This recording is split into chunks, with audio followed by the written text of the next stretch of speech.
Hello and welcome to episode 198 of The Dive Down, a Magic the Gathering podcast focused on the latest decks, trends, and strategies for the casual spike. My name is Shane here in Denver, Colorado. With me on the line from Oak Park, Illinois, it's the Godfather, Dave Harbarger. It's very specific. We've gotten very specific about where I live. I'm not sure. I want, don't be creepy. You're an Oak Parkman people now. Out there. I mean, it's a big city. There's a lot of people. What's the population of OP? 1,000.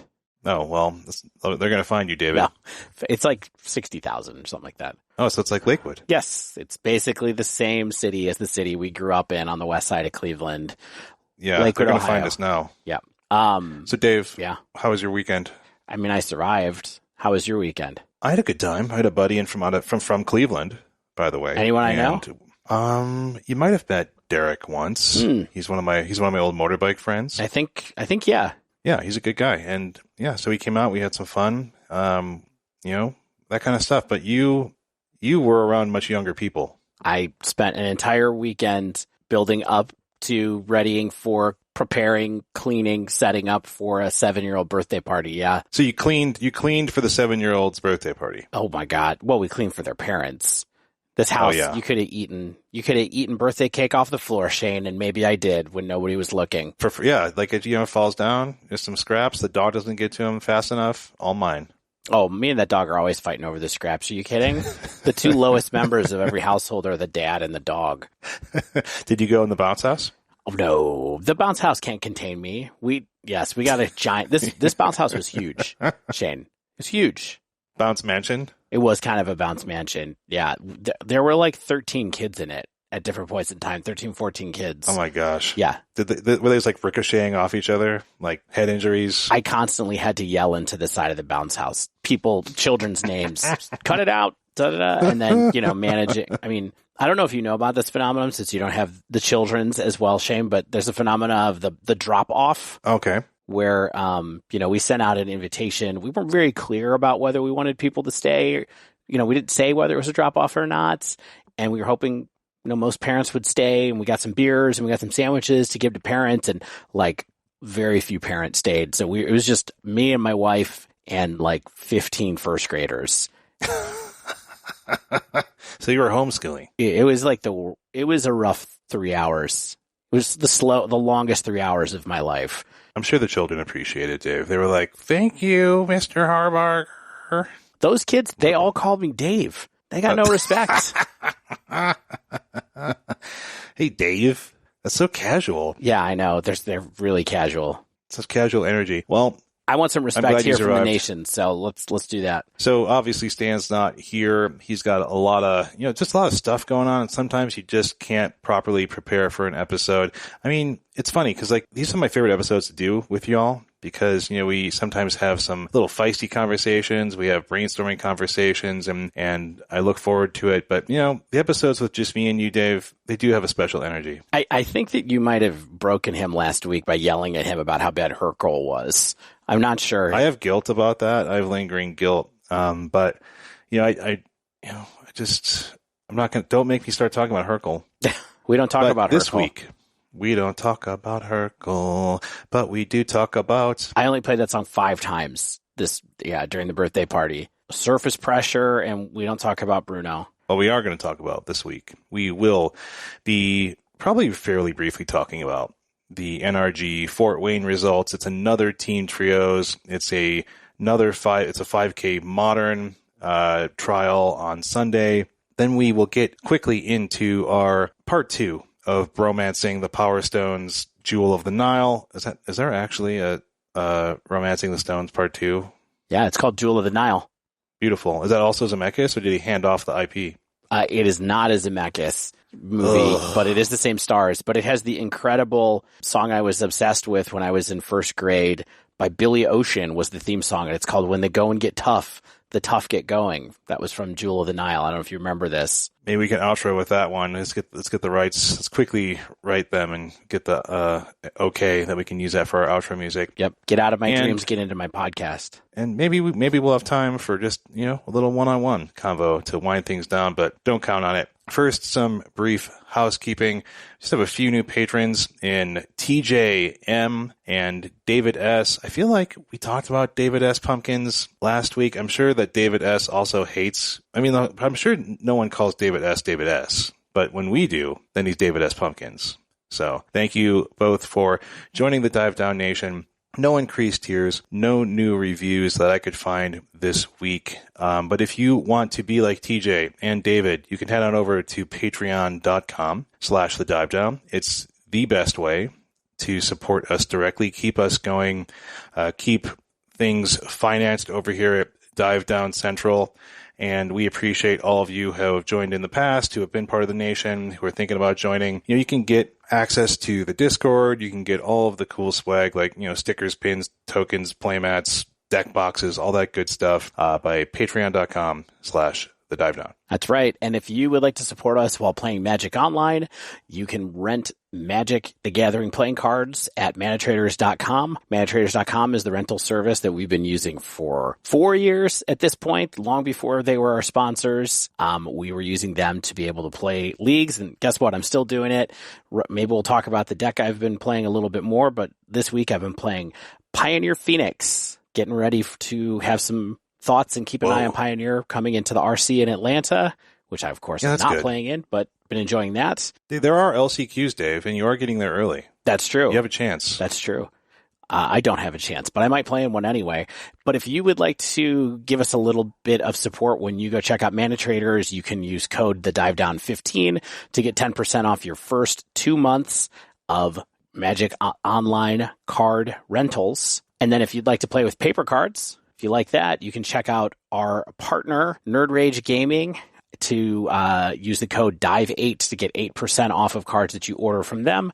Nerd Rage Gaming will be talking about their championship series in just a few moments, but we're proud to be the official podcast of the Nerd Rage Championship Series. And then finally, we'll talk about Barrister and Man more later, but if you want to go check them out, Barrister and Man for shaving, grooming, skincare products, you can use the Dive Down 15 to get 15% off your first order. And that's all of it. That's all of it. That's the end of it. Dave. Yeah. It's not the end for you, though, my friend, because I have you on the news desk to give me all of the hot info that came out of NRG Fort Wayne weekend. Hot info. Yeah. So this is Nerd Rage Gaming Fortunes of Wayne. I'm calling this episode. Are you a Fountains of Wayne guy? Oh yeah, I love Fountains of Wayne. I don't know if I do or not. I don't think I know them well enough to have like a really R.I.P. Adam. Anyway. Yeah, great albums, especially the first couple of, although their later albums are good too. So, I would just say, come for Radiation Vibe, stay for Stacy's Mom, overplayed, but still pretty catchy. Real musicians. Do we have time for like a small digression? Did I ever tell you about when I was playing music and I was in a rehearsal space and we heard a band tuning up and they were in like the hallway of the rehearsal space across from us. Okay. And we were just screwing around because I'm not a real musician. Yeah. So I'm not a real musician, but I had rented a space with some friends. We heard a band across the hallway play Stacy's Mom, like partway through, and we were like, wow, they sound pretty good. And then there was silence, and we could hear talking through the doorway, and then they played Stacy's Mom again most of the way through, and then there was talking, and then they played it a third time, and we were like, wow, they really like to play Stacy's Mom. And then we realized it was actually Fountains of Wayne was in the rehearsal studio across from us. Why are they rehearsing Stacy? Like, they have to know that song back and forth. True musicians never stop practicing. They still have to practice. Anyway, Energy Fort It's a great Wayne. story, Dave. Yeah, I'm sure people have loved it. So yeah, as Shane mentioned, it's teams, Pioneer, Modern, Legacy, with a chaser of a Pioneer trial on Sunday that we'll talk about quickly after this. It's tough a little bit as far as making deep insights into the way metagames are evolving in team trials. They're awesome tournaments to play in. They're fun to watch even, but it's a different kind of vibe than what 1v1 games are, non-team tournaments. Because you will see decks kind of move towards the center. I feel like there's a lot of people who sort of try to pick the most popular decks or the decks that they think are the most. So we get these kind of like really skewed metagames. So we're not going to dive deeply into the team trial, but we will go through the top 8 just to see kind of what was going on there. So, sure. 8 teams that made the top 8.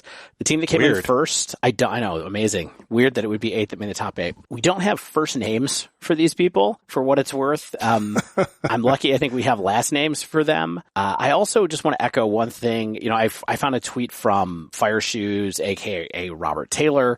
If you don't follow Fire Shoes on Twitter, this is literally the only reason to be on Twitter. Just go make a Twitter account, have one person you follow. It's Fire Shoes. You'll see all the competitive magic, all the deck lists that come out. Robert out here doing God's work. We appreciate it.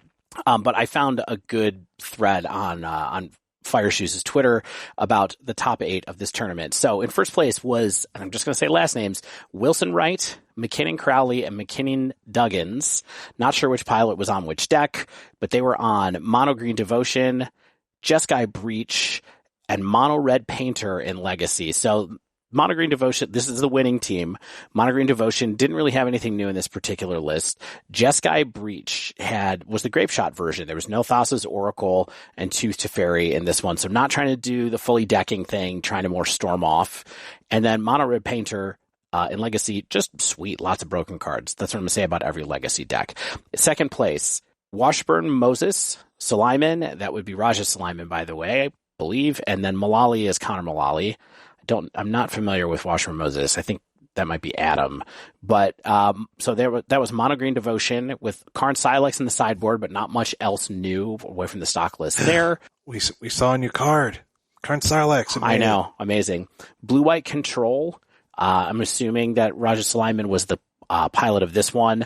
This one had 4 Leyline bindings, so it was really your kind of 5-color for Blue-White Control, plus 1 Broker's Charm. So actually casting a Bant card out of this deck, which basically, if you forget what Broker's Charm does, it's a draw 2, destroy target enchantment, or it does a fight effect with target planeswalker or creature. It deals damage from one of your creatures to a target of your opponent's. Modern staple Broker's Charm. I know. I mean, it was interesting to see it as a one-of, as just something to try out, but curious how it ended up there. I wondered a little bit if the idea was having something that could destroy Underworld Breach if it got into play. I wasn't sure if that's what we care about there. Anyway, and then the last deck in Legacy seat was labeled as 4-color Snowco. Not really Oko, of course. Can't have that card, but it was a 4-color control deck with Minsk and Boo. The third place team, Poloski, Brickman, Slimak. In the Pioneer seat was Mono Green Devotion. You guys sensing a trend here? Shane, what do you think? Sensing a trend here in Pioneer? No, not yet. Keep going. Okay.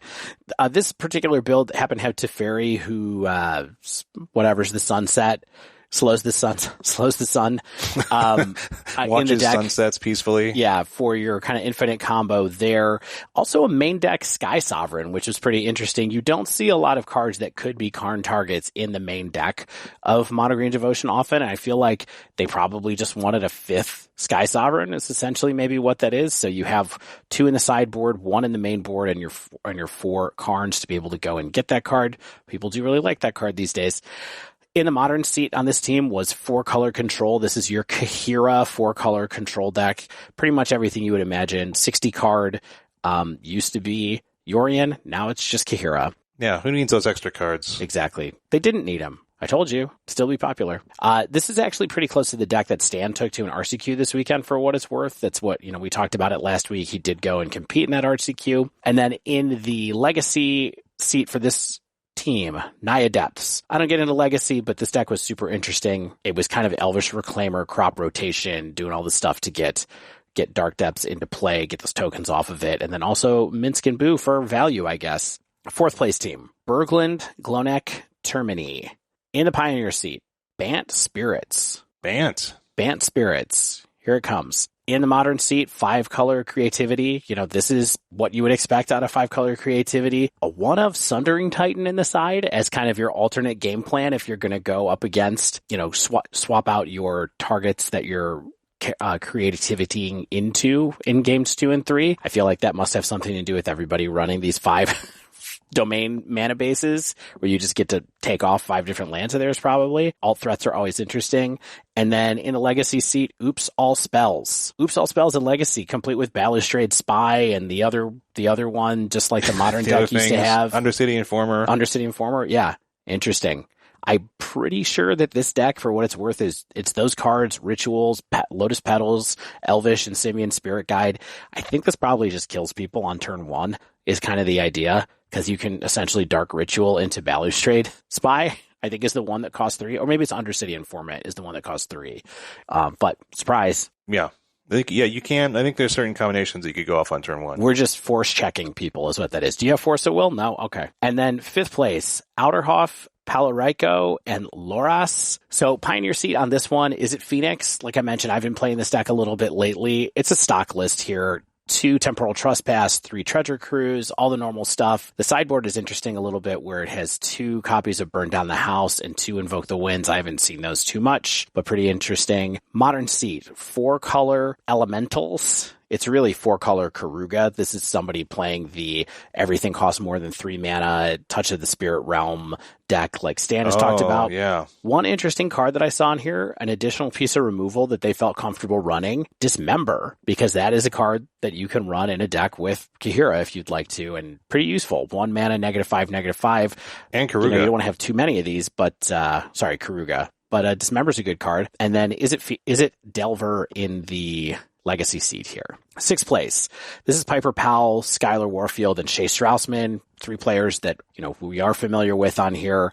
Not sure who piloted which deck, but Mono Green Devotion, Azorius Hammer, and 8 cast in the Pioneer, Modern, and Legacy seats, respectively. To me, all these lists look very kind of stock, like what you would expect for those lists, but of course, these are piloted by extremely good players, so they seem to be some of the people with the most familiar names to me in this top 8. 7th place, Wharton, Darnell, Kraus, Bant Spirits again in the Pioneer seat, which seemed really cool. It made me wonder a little bit, this paired along with what's going on in the trial, in the 5K that we'll talk about in a minute. Yeah. Plus people talking about what they're thinking about taking to the RC. I'm starting to wonder if Spirits is seeing a little bit of a resurgence suddenly, especially of the Bant variety, but we will come back to that. Modern seat for this 7th place team, Mill. Yeah. Mill is back. No more 80 card decks means we get to play Mill. Yeah, why not? Do it. Yep. Legacy, Doomsday. And then in 8th place, we had Manter, Martin, and Henderson. And then Pioneer seat, they had Abzan Greasefang.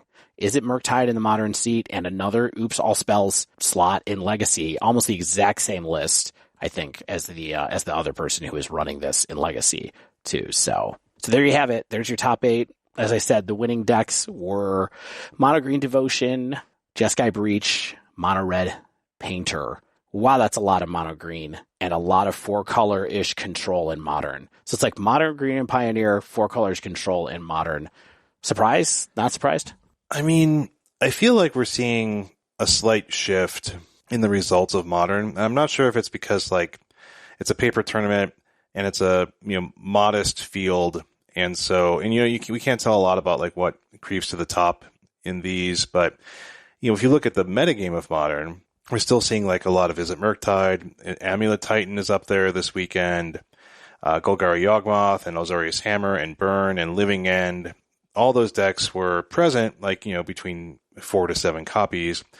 But then I think we're seeing sort of a coalescing at the top of these 4 color control decks that are doing very well.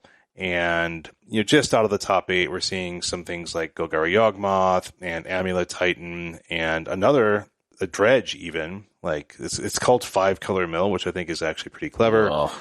So, we're seeing a bunch of random stuff.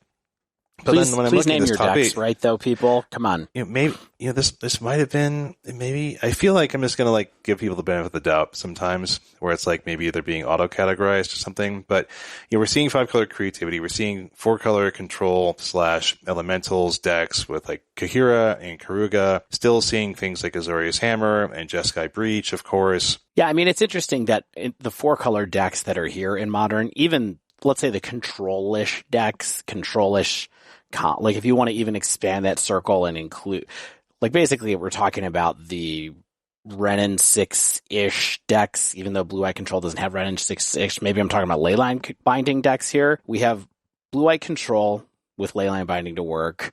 We have a 4-color Kahira deck. We have a 5-color Creativity deck, and we have a 4-color Karuga deck. They're all kind of similar cores as far as the cards that they want to play, but different takes on each one is pretty cool, at least. Yeah. I mean, one thing I'm also noticing is that in Pioneer, we're not seeing like 2 of our former pillars that we would kind of define the metagame by, which is like Mono Green Devotion, Rakdos Midrange, and then like Mono White Aggro decks, right? So we're really only seeing Mono Green Devotion, and then we're seeing some new things show up in Banned Spirits, and, Izzet Phoenix having, a small comeback here, but really this is the story of Mono Green Devotion still outrageously good, even when people are very well aware of it. Yeah. So maybe that's just a good way for us to transition into the 5K. Exactly. What a good transition. So the 5K on Sunday had 100 players. Okay, so it's really easy for the meta breakdown because it's the same. The percentage is the same as the number of decks that there were. Here's an uncorrected meta breakdown from MTG Melee of NRG, and there are definitely going to be some asterisks here as we go. So Mono Green Devotion was the top of the list with 20 pilots. 20% of the meta was Mono Green Devotion, and it had a 60% win rate, even when it was 20% of the meta. Now, worth noting that for the first time when I was reading results on MTG Melee, I noticed that it said that the match win rates does not include mirror matches. So the aggregate win rate that they post on Melee supposedly does not include mirror matches. That's weird, but it says the record includes, but the match win percentage excludes. Yeah. Interesting. Which actually makes that number a lot more valuable, but even kind of scarier for Mono Green Devotion in some ways to suddenly be like, oh yeah, okay, it does win a lot still, even when a lot of people are piling it. But let's go on to that. So what do you think the second most popular deck was, Shane? You just said it a minute ago. I know you have the list in front of you. Yeah. I mean, and I would guess this if, I got Powerball winnings off it, Rakdos Midrange. Yeah. But here's the thing. 12% of the meta was Rakdos Midrange in the uncorrected meta anyways, 12%. 34% win rate. 34%. Oh, man. 34. Oh, man. I mean, I'm just going to say it now. So here's we're going to be in Atlanta in 2 weeks. I suspect next week is maybe a bit of a preview episode for maybe our thoughts on what's going to happen there a little bit. It better be. And yeah, it probably makes sense. And Shane, there's a chance that you and I are going to be recording together, right? Because I'm going to be in Denver next Monday. Oh, that'll be great. Oh man, how are we going to pull that off? Yeah. To record my guest bedroom, or we just put 2 heads on one mic. So this is very much what I think is going to happen in Atlanta. And I don't just mean these being the top 2 decks. I mean that I think that Rakdos Midrange has a very good chance of underperforming, because I think, people like me anyone who makes this is very good. Mm-hmm. But I think that are people who might audible to Rakdos Midrange last minute and just be like, this is a safe choice. And I think that if you pick a deck that has a strong matchup against Mono Green Devotion and really shore up your Rakdos Midrange game plan and perhaps sideboard, I think that you have a good chance of capitalizing on the safe choice of Rakdos Midrange and people who might not be as experienced as you with a deck. And I mean, no one's taking advice from me on what deck to play in Atlanta, but I have a sneaking suspicion we'll see not exactly similar win rates to this, but I wouldn't be surprised if Rakdos Midrange performs less than expected in Atlanta. Yeah. So this is our top tier. I do want to note couple things. This is 30% of the meta. It's actually a little higher than 30% even, because people submitted Mono Green Devotion in here, and I didn't correct it in the numbers, as Mono Green Ramp and Mono Green Aggro as names. So it's actually even closer to 23 or 24%, I think, of people who registered it for this. So we're well over 30% of the meta here. The next tier down, there's kind of 3 decks that people have been looking at, and it actually works out this way in this tournament as well. Izzet Phoenix, Abzan Greasefang, and Mono White Human / Mono White Aggro are kind of the next tier. They're all around 8 or 9%. Mono White Humans / Mono White Aggro, there were people who submitted lists under both of those names. That's 9% total of the metagame. Izzet Phoenix, 9% total of the metagame. Abzan Greasefang, 8% total of the metagame. And if you look at their performances, the Mono White Aggro decks, I feel like people keep throwing these into the the food mill of Pioneer, and we keep seeing like mid to high 40s, where it's like, I'm curious why people keep bringing these, because I think that the thought process is that they do well against Mono Green Devotion and probably can go wide enough to get around what Rakdos Midrange is trying to do. But I don't think we've seen that come into like the prophecy being fulfilled. It must just lose to everything else, because when I've played against Mono White as Rakdos, I've had a tough time with it. When I've played against Mono White as Mono Green Devotion, had a tough time with it. So I just think it must lose to Phoenix and other things as well. But anyway, definitely not one of the standouts. And Greasefang equally getting more and more popular, but this match win record is positively Rakdosian. Yeah. I mean, I think Greasefang has interestingly become a deck that people are paying more attention to competitively. And unlike my prediction months ago, which is that Greasefang is going to become a terror of the format, I feel like it's become almost not something I understand why people are playing, because we've seen a couple runs of Greasefang in these paper tournaments that it's just not doing quite well. And sure, it's powerful, and sure, it has things that you have to have hate to beat me, but there's a lot of hate and people are coming prepared for it, and clearly we're seeing that in these results. But is it Phoenix, Dave? I know. Tell me another graveyard deck that's good. Is it Phoenix? Is it Phoenix? Yeah, I mean, nothing like casting spells and cacawing all the way to the bank. I've been really enjoying it the last week. Gotta say, I took a break for a little bit and came back. But Is It Phoenix had 9 pilots and had a 62% non-mirror win rate, supposedly, according to this, which is pretty fantastic. It's the highest number on all the decks that were above 2% of the meta. So anything that was 3% or above in this 10K. It also worth noting that Canister won Sunday's Pioneer Challenge on Magic Online on Phoenix, and the finals were a 75 card mirror. Phoenix versus Phoenix. Could this be the thing that's finally going to save us from mono green? I don't think this deck is good against mono green, but I don't know. I will say, like, I think what we're getting at earlier is that the spirits decks that we saw 2 Bant Spirits decks in the top 8 of the team trios. We see 3 mono blue spirits, 3 Bant spirits here just after the mono white block. So maybe 6 players who chose to bring spirits. The overall performance was about 50% across those 2 decks. In fact, I think it might be exactly 50% across those 2 decks. Yep. So nothing mind blowing, but I think that I'm going to guess what you're talking about. What you're going to talk about, Dave. Okay. And it's that Bant spirits. We know that mono blue spirits has good game against green devotion, but likely gets eaten alive by Rakdos in a lot of ways. Bant Spirits, however, as we know, has the ability to refill and instant speed, get some board presence back or protection back with Collected Company, and that's always something that Rakdos does not want to be facing down. So it's like Bant Spirits, the secret sauce, in like a meta where 30-40% of the metagame is 2 decks. Right. Yeah. I mean, I feel like there's a chance that it is. It's certainly the leader of the next tier down if we're looking at what's left in these top 9 decks of this particular tournament. And what I honestly think is a pretty chalk reading of the top 9 decks of Pioneer right now. Spirits would be the top of the tier that's just outside of everything to me, I think. And then, so maybe that's on the way up. I've heard more people talking about considering taking it to the RC.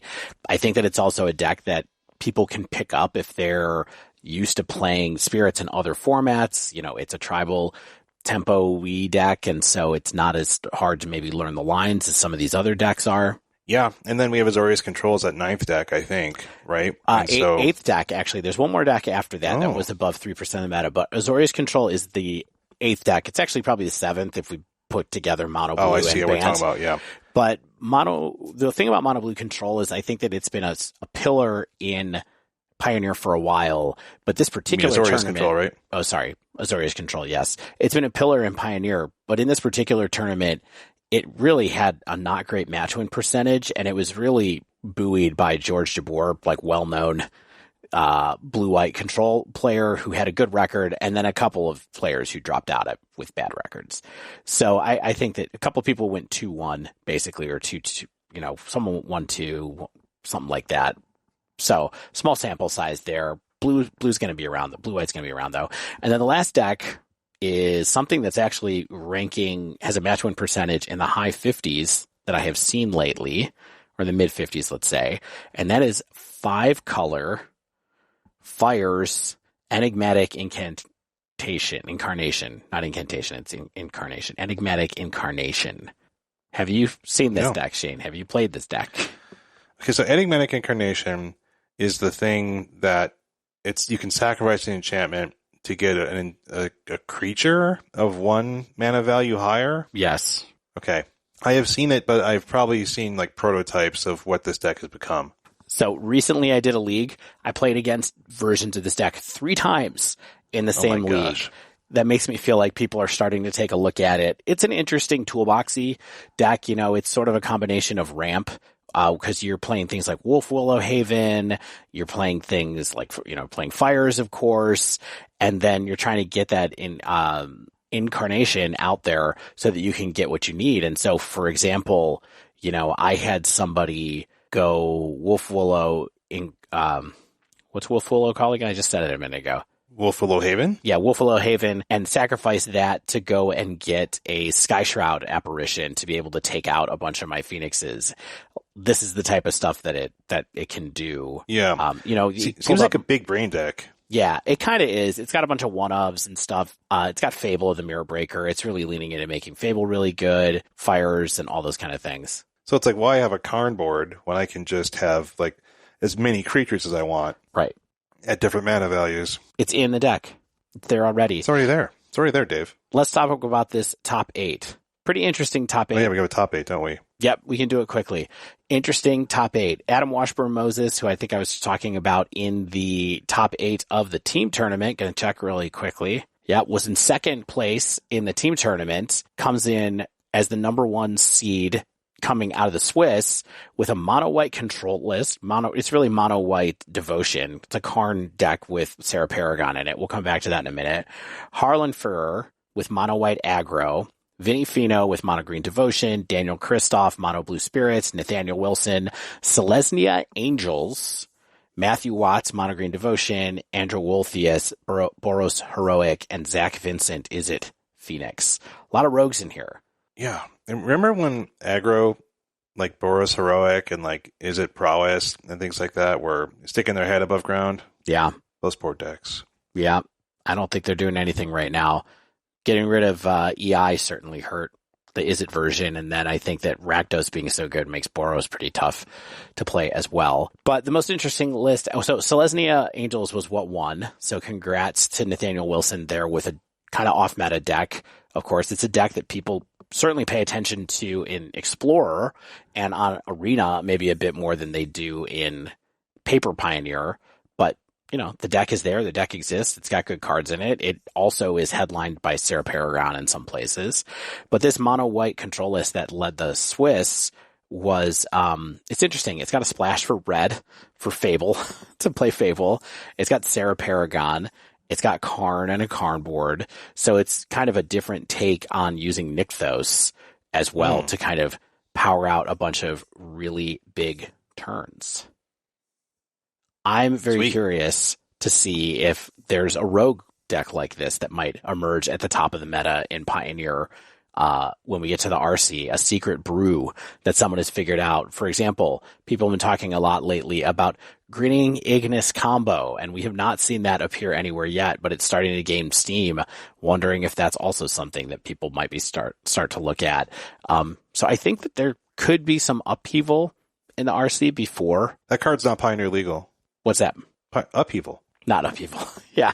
No, but there is an upheaval in this set, isn't it? What was it called? The one in the Brothers War? Oh, probably. Yeah. There's an upheaval style card that we skipped last week. Anyway, Shane, what do you think about this heading into RC? I know we're going to talk more about Pioneer next week, probably. I feel like I kind of just want to save my takes for next week. We had a lot of cards to talk about, but in terms of this, I guess I will say that I'm happy that Mono Green Devotion wasn't 5 of the top 8 again. And what I think is I'm very curious what's going to happen in 2 weeks. I think it will be a very interesting tale of the competitive Pioneer meta. I'm looking forward to talking with you all before, during, and likely after the tournament. But, man, because the format seems so in flux at all times, and we're going into Brothers War, and I think there's a lot of cards that have Pioneer impact. Like, I guess I'll just spoil my take for next weekend, and I think that Azorius Control is going to see a fairly significant boost in power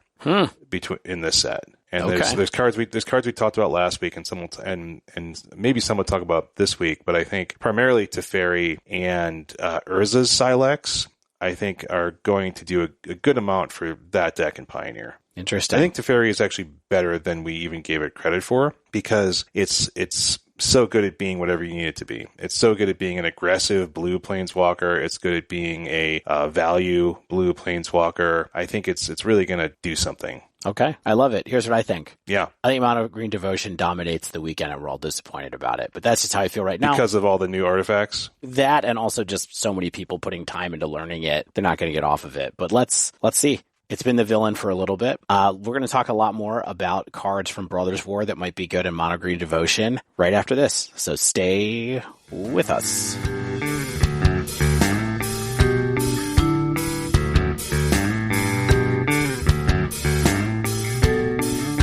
So Dave, of course, our longtime sponsor, Barrister & Mann, maker of fine fragrance, shaving, grooming, skin products for people of any and all gender. They have a blog. Mm-hmm. I heard blogs are cool. Yeah, blogs are in. They're very in, a way for you to get your text out in the world. But this blog not only highlights products, but I think lately has been doing some cool stuff about focusing on kind of the craft of all of this. And we talk a lot about Will over at Barrister & Mann and how much effort he puts into his craft and the products that he makes. And this latest one that popped up a couple days ago is Notes from the Lab, Giving Lavender Its Due. And he goes deep in on concepts like lavender accords and how he's evaluated 25 different lavender cultivars and variety to choose the one that he wants. He uses a high alpine lavender from France that have different components and different notes than more lower to the ground cousins and things like that. Goes into the weeds about the different oils that go into like a lavender fragrance. We know that Stan is a big lavender fan from Barrister & Mann, and I thought this was just kind of fascinating because it really lets you realize the amount of effort that can go into something as simple as, oh, this smells good. Yeah. Exactly. Try it out at your own house someday. You're not going to be able to mix up a lavender as well as Will. I mean, that was one of the first things that impressed us when we talked with him because, I remember getting on the phone with Will the first time when he reached out to us about doing a partnership, and he was like talking about reviving old scents and all the art that goes into doing what he does. And as someone who, also spends a lot of time every day having to think about how to make things, it's always impressive to see how other people get into their craft, how people really geek out about it. And if you want to find somebody who cares about the way that you smell as much as you should care about the way that you do as well, reach out to Barrister & Mann. Get Will. Yeah, I mean, since we're talking about lavender, it comes. Here's the products that lavender has. Shaving soaps, aftershave splash, liquid hand soap, bar soap, beard oil, bulk bath soap, and the aftershave balm. So pretty much any and all products come in the lavender. If you want to go over there and check these things out, use code TheDiveDown15 for 15% off your first order. If you're ordering a second order or third or more, just put some comments in the order, say that, the Dive Down sent me, just so that they know that, you're hearing these products through us, and we appreciate all y'all doing so.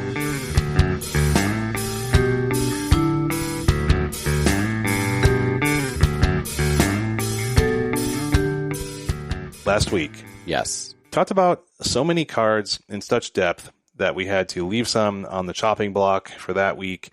And then they had the audacity to spoil cards every day that I thought were worth talking about. I know. I'm really worried about this. We said that we were going to try to cut this down to like a top 10 list or something, but really, I don't know if we even have that much structured. It's really going to be, here's what we think about some cool stuff. I mean, I tried to make like my top cards, and I made a top like 12, and that's not like me. It's not. I mean? No, we're lucky if you get 3 cards. So since we have so many cards, thankfully there's just the two of us, so just 2 takes this time, not all 3. Yep. Let's just dive into these cards, and I think they're kind of in like reverse spoiler order. Like I think they're mostly like as they were revealed. I kind of go in reverse and scroll up Scryfall. Thank you, Scryfall, for existing. I see.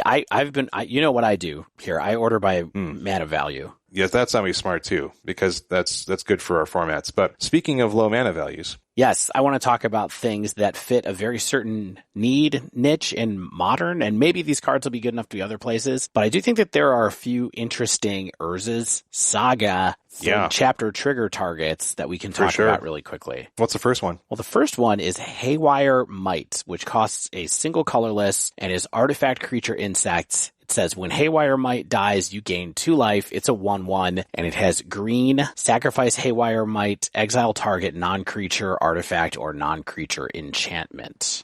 Yeah, this is like one of those cards that, because it's a 1/1, it doesn't have a ton of text on it. It's like, it's fairly innocuous, but then you look at it a little bit more closely, you're like, oh man, it's a 1 colorless artifact, which means, like you said, it's a Saga tutor.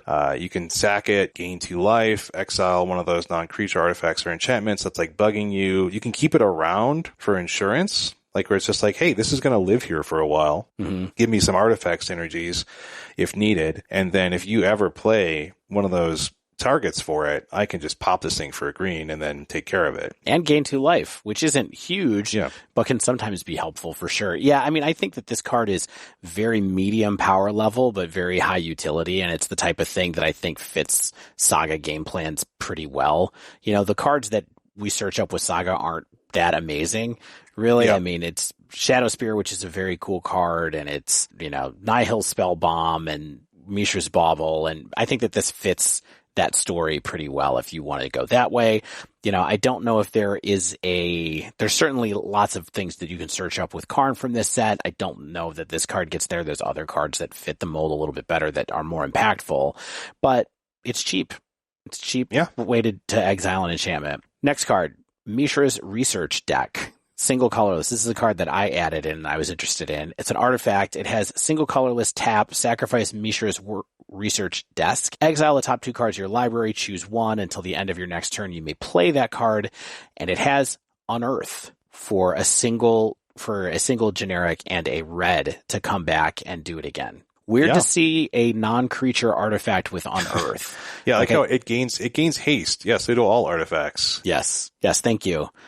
Yes, this is what you call a mono artifact as well, in case you want it, because you have to tap it. All right, so this card is basically, to me, when I read it, this is a Saga targetable Think Twice. Is kind of how I thought about it. Remember Think Twice? Oh yeah, I think that's a card I maybe saw once. Yeah. Well, when I first started playing Modern, it was a card that everybody played in their deck as like a 1 or 2 of, as a little bit of card draw, medium level cantrip, not the most powerful card in the world, but you can get a little bit of card advantage out of it. And that's how I feel about this card too. Now, there might be other ways to abuse it, similar, because it's an artifact permanent that can go back and forth between the battlefield and the graveyard. It's searchable with Saga, of course. And there's not too many ways to search up card draw with Saga, and so it felt like maybe this is something people could consider, especially since you can use it twice. Yeah, Saga twice. And then another card that I like in this kind of zone is Combat Courier. Now, I don't know I think this card is even less powerful, but this is a single generic mana for a 1/1 that says 2 generic, sacrifice Combat Courier, draw a card, and then it has Unearth for a single blue. Okay. This card is very suspicious to me because of, again, the ability to unearth it. This one feels a little bit more like maybe in some kind of self-mill strategy as opposed to as a Saga target, that you get these in the graveyard, you draw cards off of them, they're creatures, yada, yada, yada. I don't know. This card is suspicious to me, though, for some reason.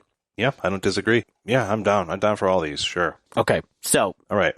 Random Saga targets. All right, a card I want to talk about after those is Calamity's Wake. So 1 in the white instant. Exile all graveyards. Players can't cast non-creature spells this turn. Exile Calamity's Wake. This card's getting some hype, but I'm not super sold on it. Like, I think it's versatile but I think you kind of pay for that versatility. Like it's good against Cascade, but so is Silence, and Silence rarely sees play, and that's only 1 mana. It's definitely better against Living End, as I guess it pulls double duty, but really I think this card seems a little bit too expensive for our formats, probably even Pioneer. Yeah, I don't know if it's possible to really, it's funny. You said that this was a little too expensive. It's like either this is a 1 mana spell or it's a 2 mana spell, right? It's hard for them. I can't see them putting this much value on a 1 mana spell. So I have a little bit of cost concern about it as well.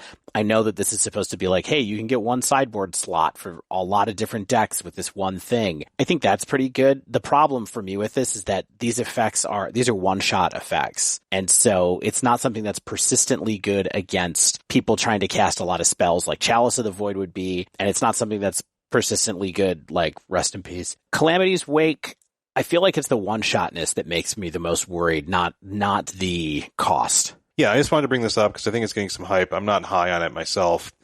But can we go to a card that I am high on? Yes. Brotherhood's End. 1 red sorcery. Choose 1. It deals 3 damage to each creature and each planeswalker, or it destroys all artifacts with mana value 3 or less. Interesting, like mini Wrath option for sideboards, probably. Pioneer, maybe Modern. I can see this more in Pioneer. Can clear a board, it can hit walkers for value, it can clear out artifact synergy decks with low mana value artifacts. It doesn't exile these things like a Anger of the Gods effect, so that makes it kind of a potential no-go. But like this flexibility along with power level, like you're getting both, and it's really efficient. Like for a Shatterstorm style effect, right? I mean, it's not as versatile as that, but I think you get a lot for the mana cost here. I agree. I think this card is really good. I actually think it could be pretty good in Modern, depending on what you're trying to do. We do see decks run Sweltering Suns sometimes, which I know they do because it has cycling, really. But having this extra mode on it is helpful because there are a lot of decks that run a bunch of artifacts that cost lower than... Like, imagine this against Hammer. Yeah. Like having some extra outs to Hammer time. Really, either side of this can be good against Hammer, depending on which part of the board state you're in. If they have a bunch of creatures early, you can do the front end. If they have other stuff going on, it's the back end. If they have a bunch of Karn structs or something, you can do the backside. It's good against, I imagine it against like Racksack and stuff like that and Pioneer. There's just a lot to it. Yeah, I mean, even against Racksack, where it's like, oh, it's not exiling, but it's like, yeah, I mean, the only thing they really get value out of the graveyard is typically the cat. So, like, if you're clearing a bunch of constructs or things like that, then they're not able to get value off those or, like, block with them or things like that. So you're still doing a heck of a lot against them. One card I wanted to talk about really quickly, Shane. Yeah. Audacity. Yeah. Have you seen Audacity? Yeah. Have you seen this card? It's cheap. It's cheap. It is cheap. Have you ever played with a card called Rancor before? You know what? I probably have cast 1 or 2, but not a ton. I've not played with a lot of Rancors. I know it's one of those cards where it's like people have always. It's like a cube staple, especially like a peasant cube kind of staple. It's always there. Yeah, it's a Bogle staple too, of course. And this card is no Rancor, but having a 1 mana card. So Audacity is a single green for an enchantment aura. It's an enchant creature. Enchanted creature gets +2/+0 and has trample. And then it says when Audacity is put into a graveyard from the battlefield, you draw a card. It's a nice little piece of insurance that lets you get some value for playing an aura. And giving trample to creatures in these aura style decks like Bogles or, black-white auras in Pioneer or blue-white auras in Pioneer, having something that gives trample is a great way to give some evasion to these creatures that you make gigantic. Yep. So Enchantress style things, you're just buffing like some creature with 1/1 tokens, and trample's always good. Yep. So I kind of feel like this could be something that could push, gives auras a new toy to try out and see where it goes for sure. Yeah, it's worth mentioning for sure. All right. Forging the Anchor. 2 generic and a blue sorcery. Look at the top 5 cards of your library. You may reveal any number of artifact cards from among them and put the revealed cards into your hand. Put the rest on the bottom of your library in a random order. Yeah, I mean, I put this on here. Is this like an 8 cast draw spell? Like, that's a lot of cards for 2 and a blue. Or is it not necessary? I feel like it's not necessary. I don't know. Look at the top 5, get any number of artifacts. So you're probably getting 3 cards off of this for 3, but it never becomes 1 mana is the thing. And Thought Monitor and Thoughtseize both become, not Thoughtseize, Thought Monitor and Thoughtcast both become 1 mana in different situations. I mean, Thoughtseize is also 1 mana for what it's worth. So I feel like the fact that you don't, for Modern anyway, I think that 3 blue to draw, or 3 to draw 3 cards is just not really efficient enough unless it's expressive iteration, Yeah, you're probably right. I just wanted to point it out because I think that's a lot of potential, but it's 3 for 3. Like you can get 3 cards for 1 mana with Treasure Cruise. So yeah. Who knows? I don't know about this one. Modern, at least. I do have a couple other cards I want to talk about in this vein while we're here, though. Okay, so let's talk about another draw card that everybody's been talking about, and that is called Hostile Negotiations. Okay. That is 3 generic and a black for an instant that says, exile the top 3 cards of your library in a face-down pile. Then exile the next top 3 cards of your library in another face-down pile. Look at the cards in each pile, then turn a pile of your choice face up. An opponent chooses one of these piles. Put all cards in the chosen pile into your hand and the rest into your graveyard. You lose 3 life. People are into this card on social media. People love cards like this. Yes. They love like the potential for mind games. I think they just love like the pile mechanic where it's like, I'm making some piles. I can mess with my opponent. Maybe they choose wrong, or maybe I give them no good choices. Well, yes, you don't get to make the piles though. You just choose a pile. So this is worse than I thought. It's 3 and then 3, and you pick which pile they get to look at. I will tell you another reason that this is so I saw some people tweeting about how they were like, this is going to be Modern, Pioneer, and Legacy, and I'm like, I don't know, like Fact or Fiction hasn't been that great in a while. Like it's legal in Modern already, and it is okay. You'll occasionally see it in a blue-white control list. Someone will try to play Fact or Fiction.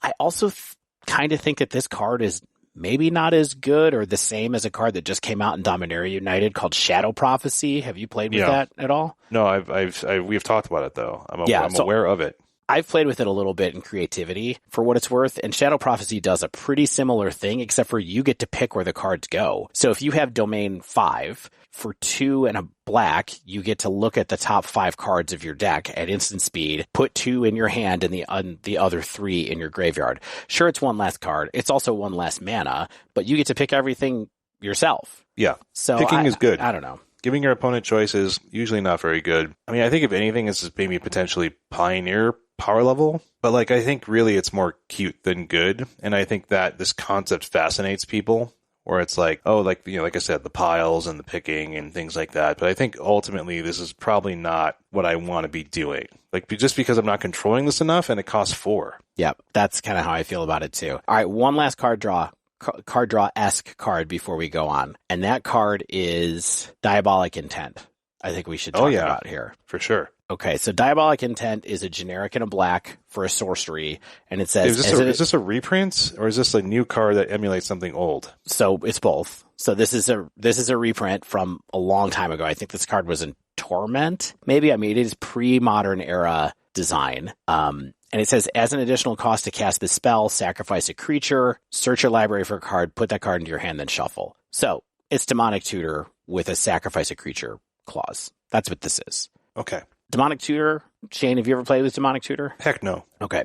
So Demonic Tutor is good enough to be restricted in old formats, right? In Vintage, for example. So you get 1 copy. You get 1 copy.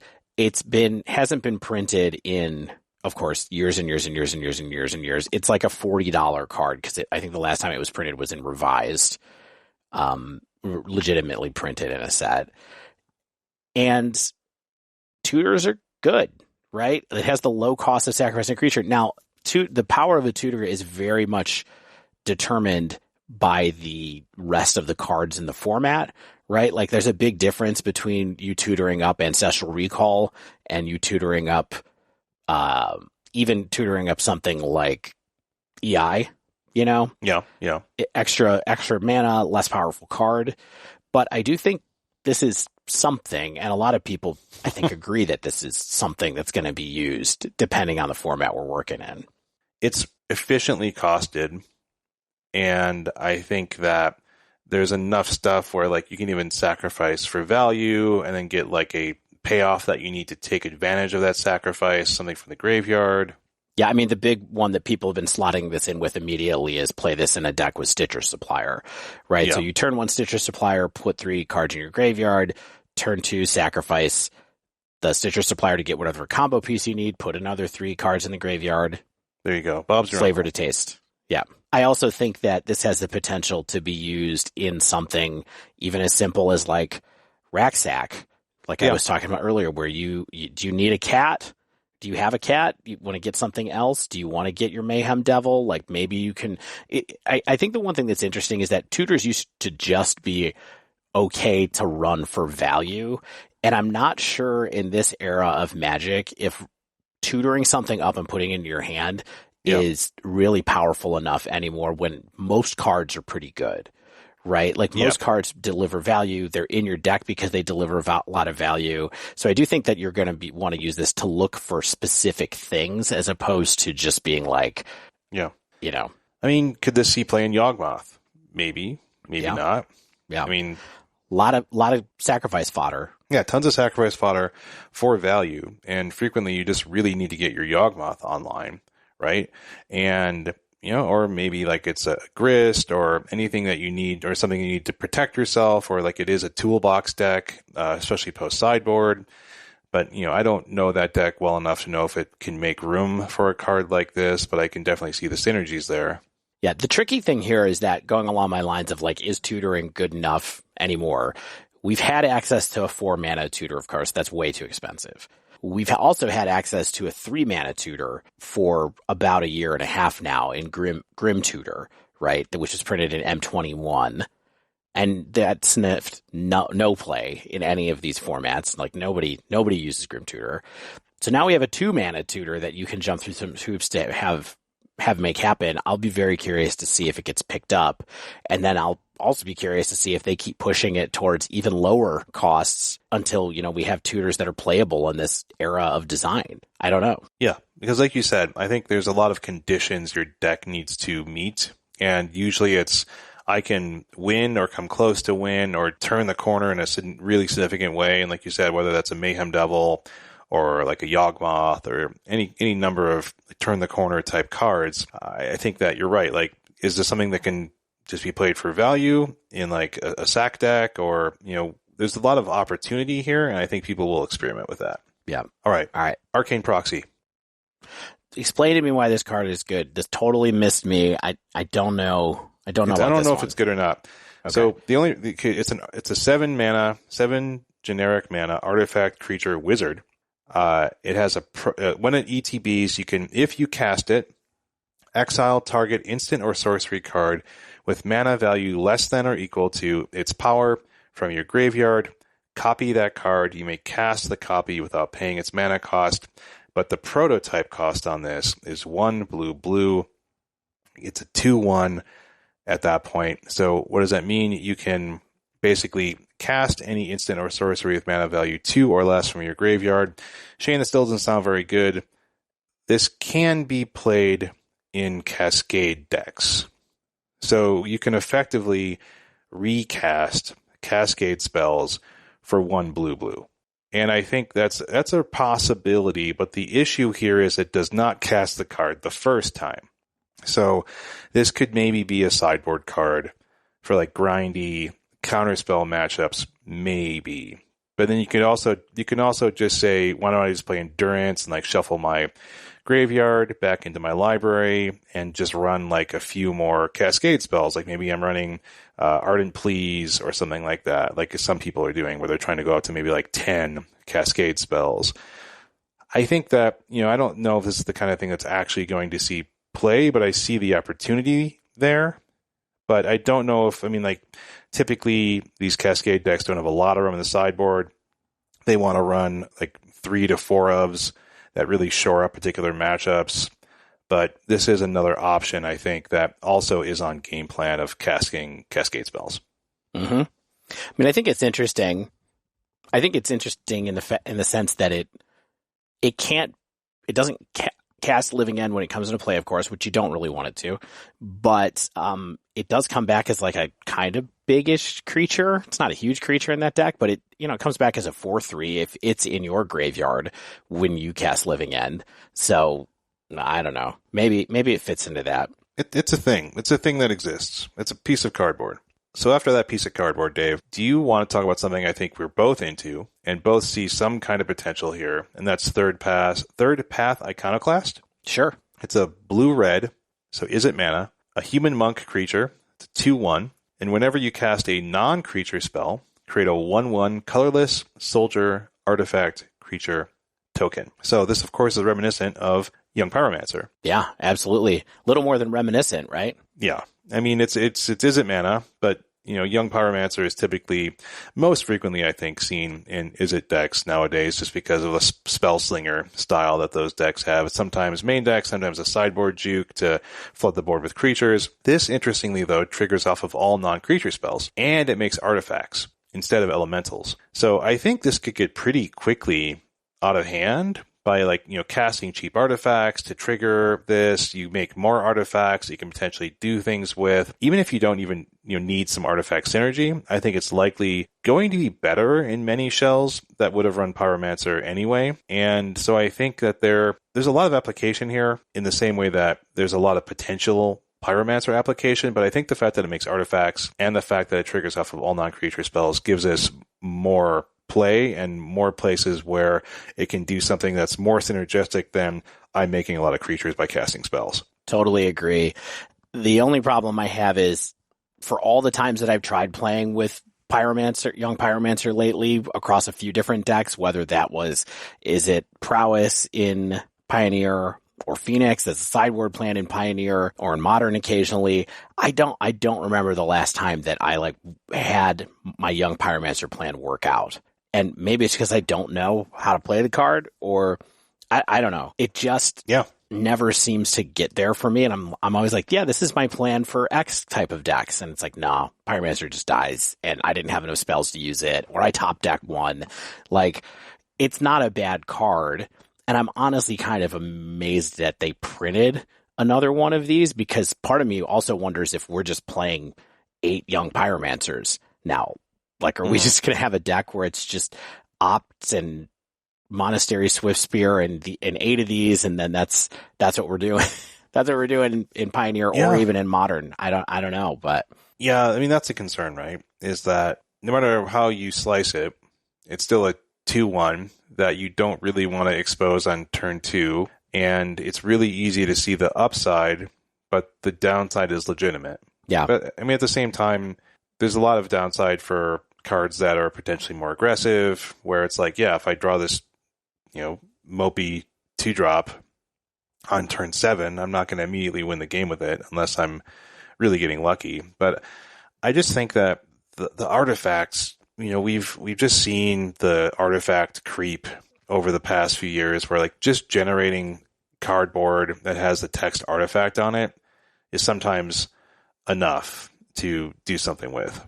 I think that's fair. I mean, it's hard to deny that this is a powerful card. I certainly think it is. I mean, people used to talk about Young Pyromancer as being the red Tarmogoyf in a certain era of Magic design. So it's way at the top of potentially good cards. I just feel like it's maybe not as good as it used to be, especially in Modern. And no matter what, people love these kind of cards, so we will see it. You know what I mean? But we'll see people experiment with it. I wouldn't be surprised if it's one of those cards that's a forever staple in 5/0 drops, but never is top 32ing a challenge or something like that. Yep, I can see that. Why don't we talk about a card that you might play with Third Path Iconoclast? This is a very short one to talk about. Obliterating Bolt.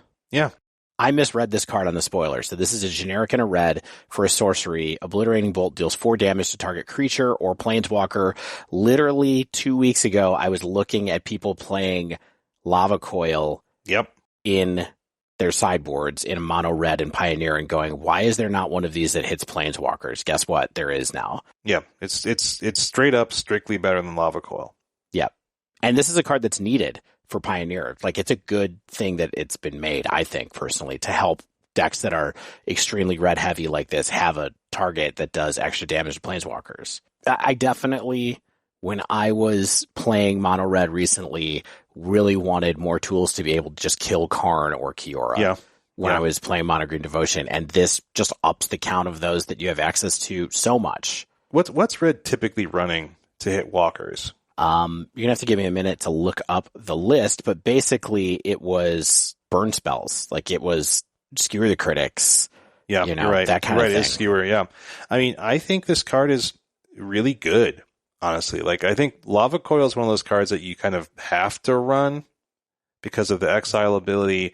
I always am like, this is too expensive. It's sorcery speed, and it still sees play. And this card is just the same thing, but hits planeswalkers. And that's something that you just can't underestimate. And I think that is going to be a significant upgrade for red sideboards in Pioneer.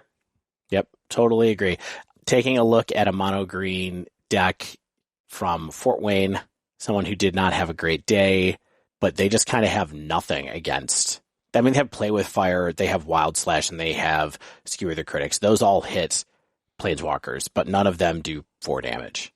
Yeah, I think this is a good card. It's a simple, good card. I think it's easy to overlook. Yep, extremely. I completely overlooked it. Yeah, I mean, I was just going through the spoiler, trying to be pretty careful, and I was like, oh, wait a second. This is just a better Lava Coil. Let's just, and Lava Coil sees play, so this is going on the spoiler episode.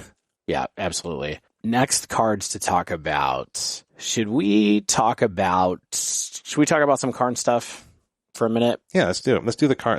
Let's do all these various prototypey things, blah, blah, blahs. I mean, for me, there's really 2 Karn things. Maybe there's 3. It looks like there might be a third one in your mind here. The first one that is super obvious is Woodcaller Automaton. This is 10 generic for an 8/8. It's an artifact creature construct. It has prototype. I'm going to read its ETB first, which is when Woodcaller Automaton enters the battlefield, if you cast it, untap target land you control. It becomes a treefolk creature with haste and base power and toughness equal to Woodcaller Automaton's power and toughness. It's still a land. It has prototype 2 generic green for a 3/3. Yeah. Why is this card important and scary, Shane? I mean, I guess that it untaps Nykthos. Yes. So it untaps Nykthos for the cost of 2 net mana is what it is, because it comes into play. It adds devotion of green to it. So really, it's really just kind of a pass through. It kind of lets you cast just Nykthos again, because can use this to untap it. You can use the 2 mana of what you had floating to reactivate Nykthos, but this adds 2 green devotion. So it really just kind of redoes Nykthos again. No, so you're adding boatloads of mana to do any number of devotion-y things with. Even cast another Woodcaller Automaton, maybe for 10 this time. Yeah. And you can search it up with Karn, and that's, of course, the big thing. You can go get one when you need one. I don't know if this is going to end up one of those things where you put one in the sideboard to search with Karn, and then it ends up being that there's 3 main deck because it's just that good. You can have multiple on the Karn board, you know what I'm saying? Sure. Yeah. Just keep doing it. 2/2 split. This card is mind-blowing to me and seems like it really pushes Karn Mono Green Devotion even further. I think the other thing, of course, that's a little annoying about this card is that it's only in Jumpstart boosters and set boosters, and it's not in draft boosters. What? Why? Yes. I don't know, because they're doing this. There's 5 cards that are only in Jumpstart and appear somewhat infrequently in set boosters. So Great. We will see. So how are people going to get this for the RC? They're not. I mean, they're gonna crack set boosters, I think. Oh yeah.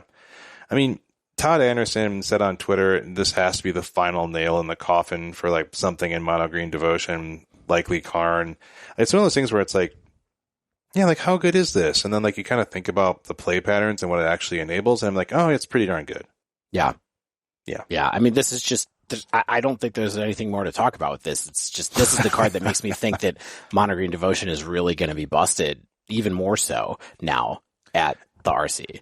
And what's the real reason? Is it because like I'm getting a 3/3 and then getting to reuse all that mana, or is it because like it's like the only artifact that untaps a land? Like I think I read something like that. Like nothing that Karn can get can untap Nykthos. Yeah, it's column B. there. You don't care about this creature at all. It's just letting your turns go off much more efficiently and predictably, because you can double do it as soon as you have Karn out there with Nykthos. And then of course you get to cast a giant Storm the Festival, and then maybe you get to flashback Storm the Festival again right away, which is just the most backbreaking part of those Nykthos games, and then suddenly someone's staring down, two Cavalier Thorns, and like you do off to the races. Like this sort of ramps you even more. And then you, like you said, maybe you cast that Storm of the Festival earlier than your opponent was thinking you would be able to, and then you get that Kiora off the Storm, and then you untap the Nykthos again. Right. And it's just bonkers. Yeah. Let's talk about a card that's more of a utility piece for Karn, but I still think it's important, and that is an Unearth card this time. This is called Cityscape Leveler. Cityscape Leveler is 8 generic artifact creature construct. It has trample. It is an 8/8, and it says when you cast this spell and whenever Cityscape Leveler attacks, destroy up to 1 target non-land permanent, its controller creates a tapped Power Stone token. Thanks very much for the Power Stone, friends. I mean, this is just, they were using Meteor Golem already. And this is not that much more expensive than Meteor Golem. I think it's 1 more mana. I think Meteor Golem is 7. Yeah. And you get to do this more than once if it survives. And if someone kills it, you can unearth it with a bunch of mana, bring it back from your graveyard, and do it again. So this is not in the same class as Woodcaller, but I do think that this is something that is just a tool that is going to be important and useful and will help Mono Green get out of more jams than it could have before that involve more pieces of hate, basically. Yeah. So it has Annihilate 1 every time it attacks? Yeah. You get to target it. With Annihilate, those are sacrifice triggers. You're right, yeah. This is get rid of what I want to. Yeah, like what are they going to do to this 8/8 when it's on the board? Yeah, unless they have permanent removal. Shatter. Kolaghan's Command. And then you're like, fine, I'll just unearth it and kill something else of yours. Oh man, the unearth is, you're right. Crap. Man, this is value. This is a many for one, because if you cast it the first time, you can unearth it the second time. You're just 2 for 1ing your opponent. This is 3 for 1 at that point. So this is just bonkers. Right. Yeah. Yeah, this is quite good. Yeah. I kind of missed the unearth, honestly, on this one. It's really innocuous. It doesn't say, it has reminder text. It's just unearth 8. Yeah. I think this will see play for sure. Man, I hate to keep beating this drum, David, but what are they thinking? I don't know. I mean, I think they're thinking that Karn has to be banned, right? Because you can't just throw this many artifacts out there, because, one of the things that they talk about when they talk about banning cards, what we talk about when we talk about banning cards is one of my favorite short story collections. Yes. So when we talking about banning cards is what does it limit design space? Do you know what I mean? Limiting design space with Karn in a ramp deck is specifically this kind of stuff. Even if you try to protect the normal decks out there that are 8's a lot. But then if you can also tutor it up, and then when you have the mana available to it, it's just the tutor ability is what really brings Karn into its current existence in the format.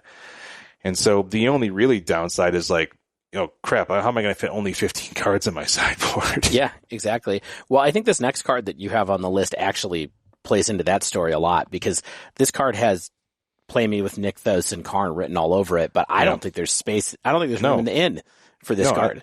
And honestly, I don't think it's good enough, but it's still scary. Yeah, Rootwire Amalgam. It's a 5 generic artifact golem creature. It's a 5/5.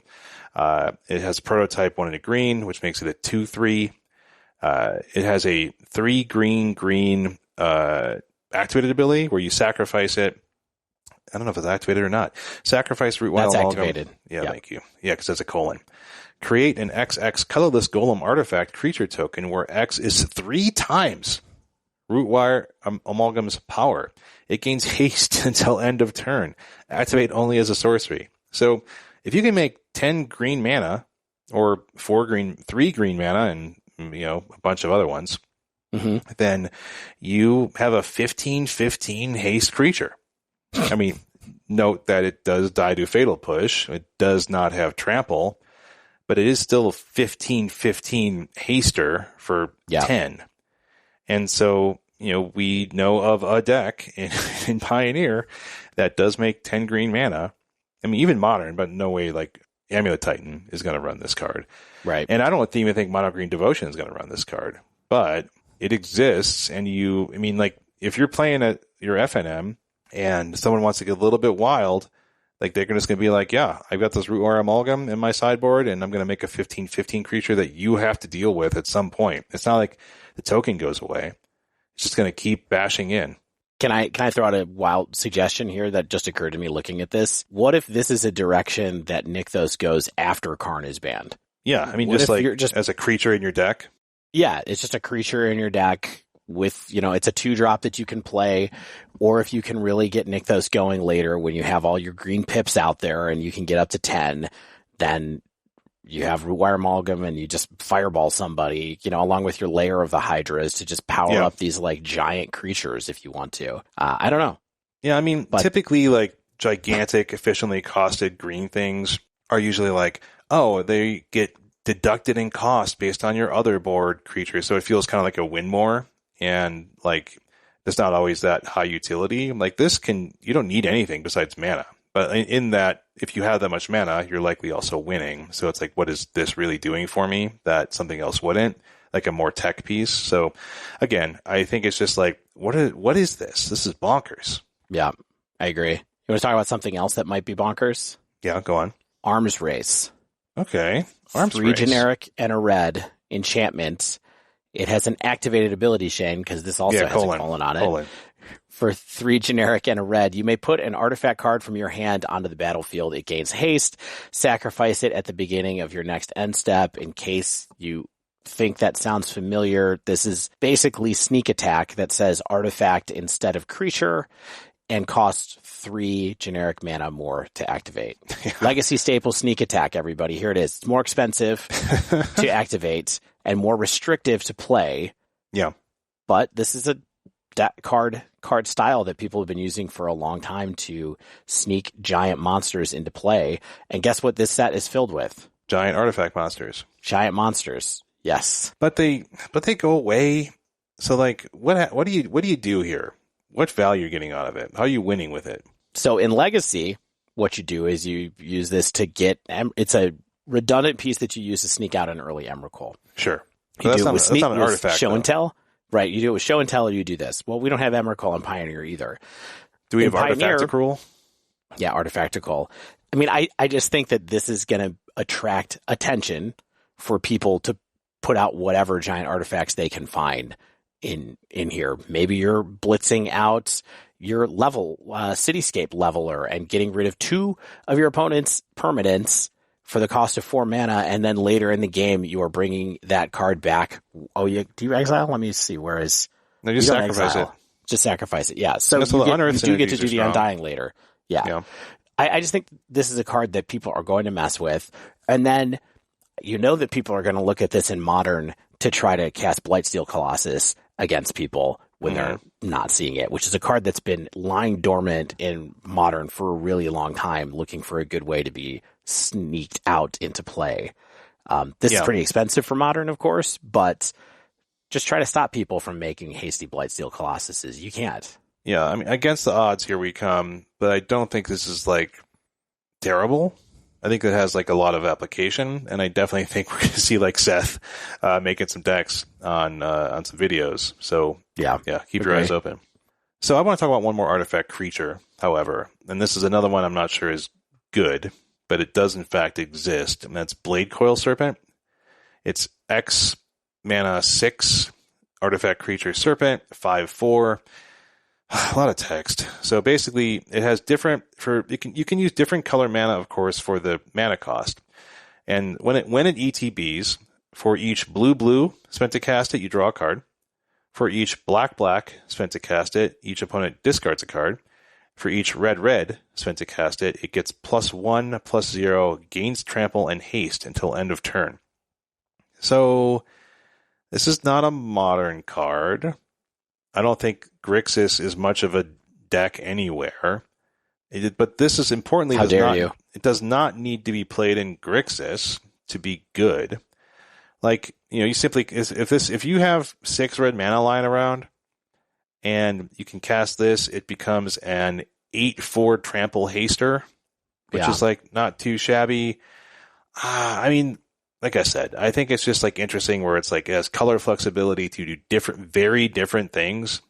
So like if you want to run it in like a black ramp deck and like make your opponent discard a bunch of cards, or if you have something where it's like every time your opponent discards a card, something bad happens, or you just want to draw some cards off of it, like it has application because it's an artifact and it can do something in 3 different colors. I'll say that the one deck that this makes me think about a little bit is mono black coffers in Modern, because you can pump as much black mana into this as you want to and make your opponent discard their hand, and you have a 5/4 as part of it. I think that this card is interesting, but I don't think it fits. I don't think it's the kind of card that you should expect to see in really competitive decks, other than maybe that one, because that's the deck that can make the most colored pips that I can think of right now, other than mono green. It's a card. So I don't know. It's a cool card though. Cool design. The one that's blue, that's green and white, is also a cool design. We didn't talk about it last week. I think to me that card's a little too close to Verdurous Gearhulk. It's called Clay Champion. Yeah, Clay Champion we had on the list. Yeah, it's another card that people might try to do. I don't think it's a mono green card, but if you cast it for GG, it's an 8/8. Yeah, get an 8/8. This one puts 3 +1/+1 counters for each green spent to cast it. You put it on there, and then if you do white, you get to put counters on other creatures you control. I think the white is like potentially worse to me, because like all you're doing is, I don't know, like there's flexibility here. The floor isn't terrible. The ceiling is really high with a lot of mana, but like I think that reads more like an EDH token cards to me than something like in our 60 card format. I agree. But I think both are like cool and like cool designs, and I think they good on them. Totally agree. Dave, I think we should talk about the double cards for Greasefang. Okay. And elsewhere. Yeah, these are super interesting. One is called No One Left Behind. The other one's called Recommission. I'm going to lead with Recommission. Recommission is a generic and a white for a sorcery. It says return target artifact or creature card with mana value 3 or less from your graveyard to the battlefield. If a creature enters the battlefield this way, it enters with an additional +1/+1 counter on it. And then the other one is No One Left Behind, and that costs 4 generic and a black sorcery. This spell costs 3 less to cast if it targets a creature with mana value 3 or less. Return target creature card from your graveyard to the battlefield. I can't do both of these. Yeah. The thing about this is there's already a reanimation spell in Greasefang. It's the one with the cats on the picture of it. What's it called? Can't Stay Away. Yeah. That's my favorite Alice in Chains song. Is that an Alice in Chains song? No, it's similar. Thanks, Dave. Thanks when I typed it into Google, it came up as someone named Darren has a song on YouTube. Darren, called great that. song. Yeah. So Can't Stay Away is return target creature card with mana value 3 or less from your graveyard to the battlefield. It gains if this creature would exile it instead. Flashback 3 generic white black. I don't know how to make sense of these. I think that making Greasefang a little bit bigger so it can't be lightning striked is pretty interesting. Greasefang comes back as a 4/4 instead with Recommission.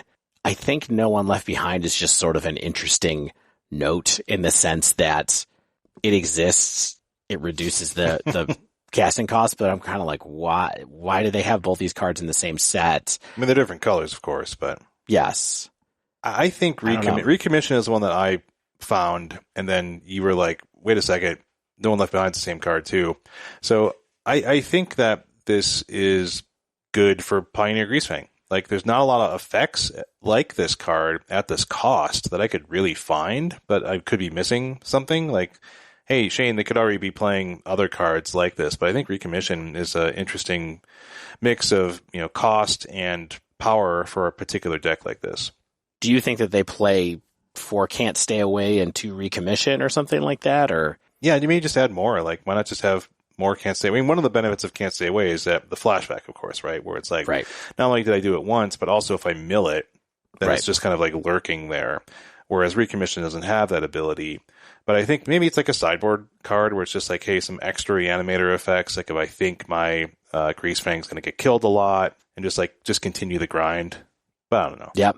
Yep. I mean, I think it's potentially something. People are excited about it. Yeah, I mean, I don't play Greasefang myself. I don't play a lot of Pioneer lately, so I don't know what Greasefang needs to like level up a little bit. But I feel like this is a step in the right direction if you need more cards for the reanimation part of it. So Shane, before we close out, yeah, you want to close out? Okay. I don't know if we have any more like must talk abouts on the list here at this point. I do have some weird sleepers I would love to talk about. Yeah, let's talk about some sleepers because I have a good one. I think. Okay, I think I have a good one too that I haven't heard anybody talk about. So I'm going to go first. So the card that I have as a weird sleeper is Zephyr Sentinel. Okay. It is a generic in a blue. Is it a train? For a creature human soldier, a 2/1 with flash flying, and it says when Zephyr Sentinel enters the battlefield, return up to one other target creature you control to its owner's hand. If it was a soldier, put a +1/+1 counter on Zephyr Sentinel. Okay, so it's a bounce. What's this effect called, Dave? Like a creature ETB bounce type thing? Is there a name for that? There's a lion that I think was one of the first things that had this ability to return your own creature to its hand. But yeah, it's a protection ability. Yeah, I guess one other target creature you control. Oh, you control. So you cannot bounce your opponent's creatures. Okay. Yes, that would be too cheap for that. That'd be quite good. Yeah. Flash, flying, protection, works in the soldier decks. Yeah, you're right. You know, like there's a lot of human soldiers. I was going to say, it's not soldier decks. Like most human cards that are used in human aggro decks are soldiers. And the big one that I was wondering about with this a little bit was Thalia's Lieutenant.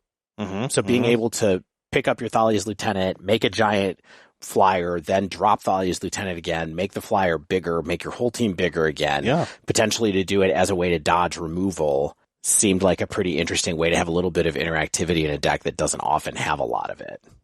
Yeah. I mean, it's a sleeper, right? Like, I think this will see play in like standard soldiers, which is clearly pushed, but like you're saying, like maybe there's something there for, the white aggressive, this is blue. So maybe some multicolored humans deck or something like that in Pioneer. I don't know. I don't think this pushes into even humans, modern humans rather, personally. Probably not. So I think this card's good though. It's cool. I mean, like, it just grows, right? Yeah, it grows and it saves your creatures. It lets you have some interactivity. I think it's a cool card. Yeah. There's one other card I want to talk about. You got another sleeper. Okay. Yes, it's a similar card. It's a soldier. Skystrike Officer, 2 generic and a blue for a flying 2/3. And it says whenever Skystrike Officer attacks, create a 1/1 colorless soldier artifact creature token. Oh. And then its second mode is tap 3 untapped soldiers you control, draw a card. Okay. I don't know. Similar like thing. It's like if we're making, maybe there's like a blue-white soldiers build where this is the top of your curve and you can draw a couple of cards. Maybe you only have 2 of them. Maybe you're making tokens and you're drawing cards and it helps you grind a little bit with your Zephyr Sentinels and your Thalia's Lieutenants and this is stuff. You're playing standard soldiers, aren't you? I'm not touching standard, but maybe this is where that card makes the most sense. It is kind of a bummer that Thalia's Lieutenant does not make these tokens bigger because Thalia's Lieutenant only puts tokens on humans, of course, and these soldier artifacts are not humans. But I don't know. These couple of cards made me go, I wonder if there's some cool stuff that we can do in Pioneer in like a blue-white humans build. I mean, there's that new land, like the blue-white soldier land that we didn't talk about. But I think that is a extremely good tribal land. Yeah, I mean, there's plenty of 5-color lands in Pioneer. We've seen 5-color humans in Pioneer tried out. So, Anyway, Shane, what's yours? Okay, here's my sleeper. I haven't heard a lot of people talk about this, and it's surprising me. Sarinth Steelseeker, 1 in a green human artificer scout creature. It's a 1/2. Whenever an artifact ETBs under your control, look at the top card of your library. If it's a land card, you may reveal it and put it into your hand. If you don't put the card into your hand, you may put it into your graveyard. So this seems like it has potential to me. Like it's cheap at 1 in green. It triggers off any artifact that ETBs and fills your graveyard at will. So like you don't even have to put the land in your hand if you don't want to. Like for some kind of like random like delve or more likely escape count for something like breach. Like this isn't a card I see like immediate opportunity for myself because I don't think like this, but like I know there's opportunity somewhere. I couldn't find other cards that like do this where it's like artifact ETB like effectively like peel through your deck a little bit or mill your deck a little bit, and maybe I'm missing something that already exists that does this better, but I'm not so sure. Mm-hmm. Yeah, I think this does something. I think it's an interesting card. I just kind of wish that it would get bigger too with one of these things. Like, can you put a +1/+1 counter on it if you end up milling? It's an enabler, not a finisher. Right. Yeah, exactly. So it's like, where are we going with the enablement? Yeah, I mean, anything that wants it to fill the graveyard, right? Like you can put it in your graveyard. It just seems good to me because we know that the graveyard is a zone that people like doing stuff with. And I think like, we see the power of escape and having like escape cards for breach, and we see in like Gruul builds and things like that. So I don't know. I wouldn't be surprised if this does something interesting. Totally agree. All right, Shane, how do you want to close out our spoilers? What else are you thinking about? I mean, I made a list of like cards I thought were going to be the most impactful, and maybe we can breeze through some of them. You can agree, disagree, kind of chime in with your own because we have a little bit of time. So here's what I have selected. Modern. I think Phyrexian Fleshgorger, we talked about this last week, is going to do something, whether that's something with like Ephemerate or something with coffers. I think we didn't talk about Ephemerate and Prototype. I think that's pretty much something that will happen. You think so? Potentially. Interesting. I just think Phyrexian... Not better than Scam though, right? Like it feels like it's a little more clumsy than that, but yeah, it feels like a escape valve. Like I think people are going to do stuff with like black-white Orzhov Stoneblade type stuff, maybe like Ephemerate Blade. I don't know. I think it's going to be something here. I think the Stonebrain we talked about last week as well, that puts the Necromentia 8E thing into any deck that wants it. It can be tutored with Karn the Great Creator if it's in that kind of deck. I think that this is a card that will give that effect to more decks. I think Haywire Mite, we talked about first to the top of this episode, it's just really good at doing something and is a Saga target and it's cheap. I think Arcane Proxy maybe will sniff some Cascade deck sideboards. I don't think it's like a main deck card. I think Teferi Temporal Pilgrim is potentially good enough for Modern because like I was saying earlier in the episode, I really think Teferi Temporal Pilgrim is a novel blue walker. I told you. Yeah. It's good. I think it's just good everywhere. I don't think it's just decks that are drawing cards. I think it's just a good blue planeswalker. I mean, look, you can just play this thing and make 3 blue spirits over like 3 turns, right? Because like you draw a card, it gets more loyalty. And then if you just want to go bonkers, like, these spirits are growing really quickly. And so like, it's high utility. You don't get the kind of aggression out of a blue walker. So I think it's good. Yeah. The main card I would add to the list that you have here for Modern is honestly, I would add Diabolic Intent. Yeah, that's probably true. I think that's probably a card that people are going to at least try to do some stuff with in Modern.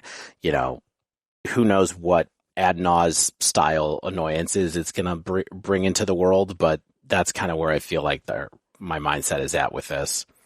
For sure. Pioneer, I have Brushland, opening up aggressive Selesnya mana. Woodcaller Automaton, we talked about how it just is bonkers in Mono Green Devotion. Yep. Obliterating Bolt, I think, is perhaps like the most sleeper sideboard card for Pioneer in the set. No One Left Behind, Recommission, probably more like Recommission, will be good for Greasefang, maybe elsewhere, but likely not.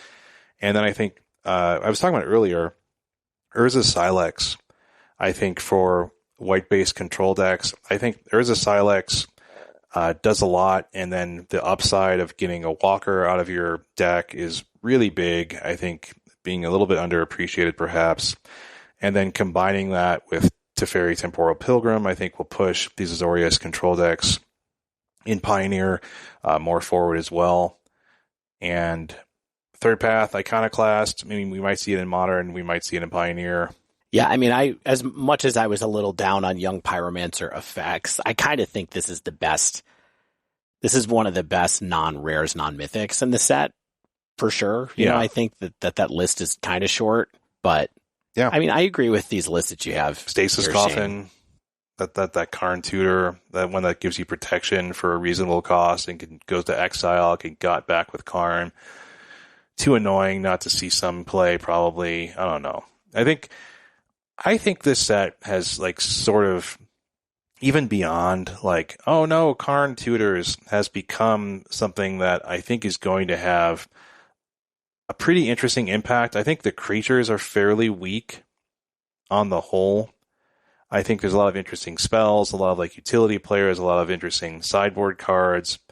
And I think there's a lot of experimentation that will happen with a lot of these. And I think some will pan out and some will not. But unlike some other recent sets where it's like, hey, there's some clear all-stars and then maybe some like minor role players, I think there's potential in these cards to be pretty broken. Like, you know, to the point where like cards might see bans because of cards in this set. Yeah. It's interesting. It's kind of feels like there's a bunch of things that just go into ban. Like during the spoiler season, I was like, wow, that card's absurd. That card's absurd. That card's absurd. And now I'm looking through the full spoiler and I'm like, you know, it's a little less clear to me what's really busted or huge here other than stuff that goes into Mono Green Devotion and Pioneer where I'm just like, oh yeah. Do you want to play a little game? Dave, I love games. That's why I play Magic and other things. What card is pre-selling for the most from Card Kingdom right now, and how much is it selling for? Okay, so it's got to be a mythic. And okay, is Woodcaller Automaton a mythic? No. Okay, I mean, it might be Teferi. Teferi could be like a $28 pre-order. Very close. It is Teferi. Yeah, and it is $19.99.